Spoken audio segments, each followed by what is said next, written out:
নবী সাল্লাল্লাহু আলাইহি ওয়াসাল্লাম আসলে কেমন চরিত্রের মানুষ ছিলেন, কি করেছেন, এবং দিন শেষে তিনি কি পেয়েছেন, আমাদেরকে কি দিয়ে গেছেন, এবং আমাদের বেসিক্যালি তার জীবনী নিয়ে কি কি কাজ করা দরকার। আমি জাস্ট এতটুকু কথা বলে আজকে খুব শেষ করব।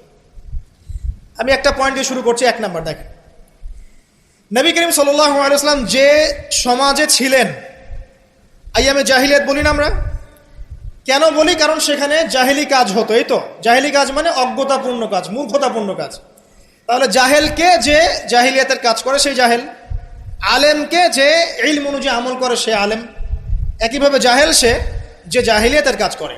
আইয়ামে জাহিলিয়াতে নবী সাল্লাল্লাহু আলাইহি ওয়াসাল্লাম যখন নবী হচ্ছেন বা নবী হওয়ার আগে পরের সময়টা আপনি একটু সিরাত ঘাটাঘাটি করে দেখেন, দেখবেন ওখানে মেইন সমস্যা ছিল শিরক, আল্লাহ পাকের একত্ববাদের সাথে শিরকের মিশ্রণ 1 নাম্বার। 2 নাম্বার ছিল রিবা, সুদ।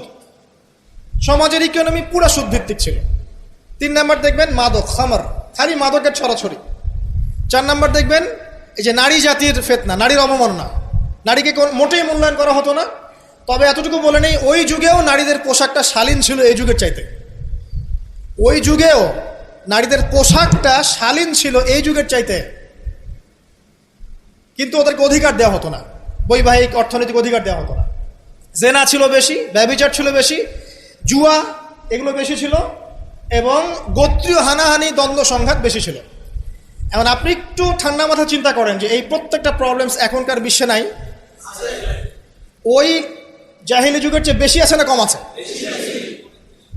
এখন তাহলে কোন যুগটাকে আমরা আইয়ামে জাহিলিয়াত বলবো? ওই যুগটাই কি শুধু আইয়ামে জাহিলিয়াত, নাকি আবার জাহিলিয়াত ফিরে এসেছে? প্রতিটা জায়গায় আপনি ঘেটে দেখেন শিরকের ছড়াছড়ি আছে, ইভেন মুসলিমদের মধ্যেও আছে, মুসলিমদের ভিতরেও শিরক আছে। প্রতিটা ডিপার্টমেন্ট ঘাটেন রিবা আর রিবা। সুদ ছাড়া আমরা চলতে পারি না। সুদ খাবো আর বলবো যে নবীকে গালি যারা দিয়েছে ওদেরকে হত্যা করো, এই কথা বলছি আমরা, তাই না? নিজে আবার সুদখোর।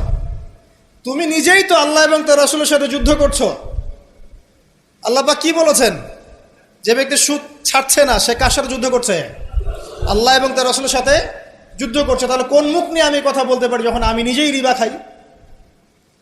পরিবর্তনটা কোথায় দরকার ভাই? নিজেদের আগে না? আচ্ছা, এখন দেখেন সারা ওয়ার্ল্ড রিবা কেন্দ্র।